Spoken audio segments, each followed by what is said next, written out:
आवाज news true voice. आदाब नाज़रीन, आवाज़ न्यूज चैनल पर आपको खुशामदीद। खिदमती सरगर्मियों के जरिए मुल्क गिर शोहरत हासिल करने वाले BJP leader, national film sensor board के रुकन और आर्या वैश्य महासभा के रियासती सेक्रेटरी डॉक्टर मोगलापल्ली उपेंद्र गुप्ता को नुमाया एजाज़ात हासिल हुए। मोगलापल्ली युवा सेना की जानिब से किए गए खिदमती प्रोग्रामों पर कई कौमी और बैनुल-अक़वामी इदारों ने डॉक्टरेट अता किया, जबकि गिनीज वर्ल्ड रिकॉर्ड में भी इनका नाम दर्ज हुआ। गिनीज बुक हकाम ने भी इनकी खिदमत की सताइश की। अपनी सरगर्मियों के हवाले से इन्होंने आवाज़ न्यूज़ से बातचीत की। బీద వారికి అంటే ఆర్థికంగా వనరులు లేక పిల్లలు నచ్చి వాళ్ళ అమ్మ నాన్న నచ్చి సాంప్రదాయబద్ధంగా 220 పెళ్ళిళ్ళు చేశాము. పెళ్ళంటే ఏదో దండలేసుకోవడం కాదు, వారికి హాలు, కుర్చీలు, పందిరి, 2 పుస్తెలు, బట్టలు, భోజనము, పురోహితుడు, హిందూ సాంప్రదాయ ప్రకారము పూర్తి వివాహం చేసి వారికి ఇప్పటికి 220 పెళ్ళిళ్ళు చేయడం జరిగింది. 220 పెళ్ళిళ్ళు అంటే నాటి జోక్ కదన్నా. ఇంత అడ్మినిస్ట్రేటివ్ కావాలి, ఇంత ఫండ్స్ కావాలి, మరి అది మీ కొత్తలు ఎలా అయింది? ఇదంతా మా మొగుళ్ళపల్లి యువసేన, నా మిత్రులు, బంధువులు, స్నేహితులు వారి ఆర్థిక సహాయంతో వారు నేను అడిగిన వెంటనే ఒక పుణ్య కార్యక్రమం కాబట్టి వారు మెచ్చి కార్యక్రమంలో పాల్గొని నన్ను ప్రోత్సహిస్తూ ఇలాంటి కార్యక్రమాల్ని చేసేందుకు నాకు సహకరిస్తున్న నా దాతలకు మీ ద్వారా నమస్సుమంజి తెలియజేస్తున్నాను. మీ షీల్డ్స్ చూస్తేనే తెలుస్తున్నాయి అన్న మీరు ఎన్ని కార్యక్రమాలు చేపట్టినా అని చెప్పి. మొత్తం ఆఫీస్లో పట్టలేనన్ని షీట్స్ ఉన్నాయి, దాన్ని బట్టి అర్థం చేసుకోవచ్చు. మీకు ఏమనిపిస్తుంది అన్న? 220 పెళ్ళిళ్ళు చేసారు కాబట్టి మీకు ఇంకా ఇంత గొప్ప కార్యం చేసారు, మీకు ఎలా ఫీల్ అవుతుంది? తృప్తి అనేది మనం ఎంత చేసుకుంటే అంతే ఉంటుంది. సంతృప్తి అనేది చాలా పెద్ద విలువైనది. ఎందుకంటే భగవంతుడు నాకు అవకాశం ఇచ్చాడు. బీదలకు వివాహం చేయడం అనేది చాలా అదృష్టంగా భావిస్తా. ఎందుకంటే అన్ని విధాలుగా ఉండి ఒక పెళ్లి చేయాలంటేనే ఈరోజు చేసుకునే పరిస్థితులు లేరు కాబట్టి భగవంతుడు నాకు అవకాశం ఇచ్చాడు. నిజమైన బీదలకు వారికి దగ్గరుండి వివాహం చేయడం అనేది నా పూర్వజన్మ సుకృతంగా భావిస్తున్నా.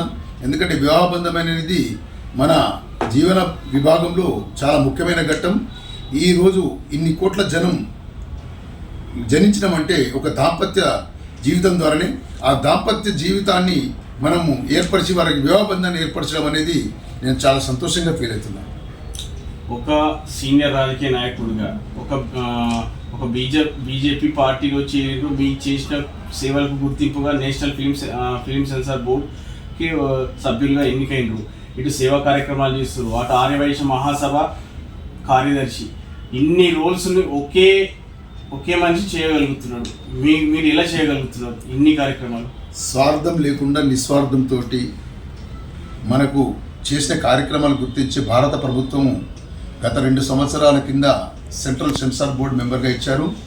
మరియు 2 సంవత్సరాలు పొడిగించి నన్ను ప్రోత్సహించారు.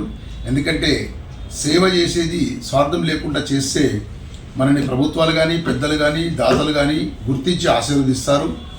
ఈ సేవ అనేది ఒక స్వార్థం లేకుండా చేసే పని. ఈ వివాహాలే కాకుండా సామూహిక శ్రీమంతాలు, Guinness book of world record, మరియు గోశాల, అనాథ శరణాలయము, సంవత్సరానికి 60 మంది బీద విద్యార్థులను ఆర్థిక సహాయం చేసి చదివించడం జరుగుతుంది. మరి అదేవిధంగా ప్రతి సంవత్సరం 41 రోజు నిత్య అన్నదానం 2000 మందికి 41 రోజు 15 సంవత్సరాల నుంచి నిర్విఘ్నంగా చేయడం జరుగుతుంది. ఇదంతా నా దాతల సహకారంతో భగవంతుడి కృపతోటే చేస్తున్నానని చెప్పి నేను చెప్తున్నాను.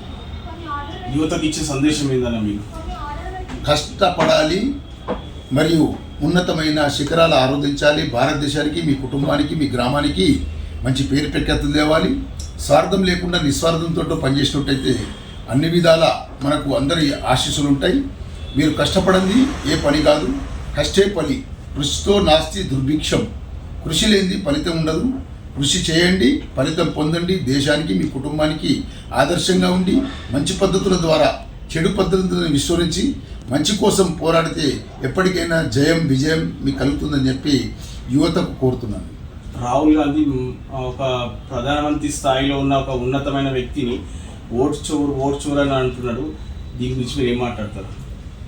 రాహుల్ గాంధీ పరిపక్వత లేని ఒక రాజకీయ నాయకుడు.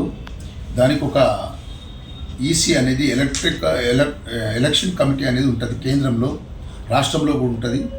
అది ఒక ఉద్యోగి దానికి సంబంధించిన వాళ్ళు ఉండరు.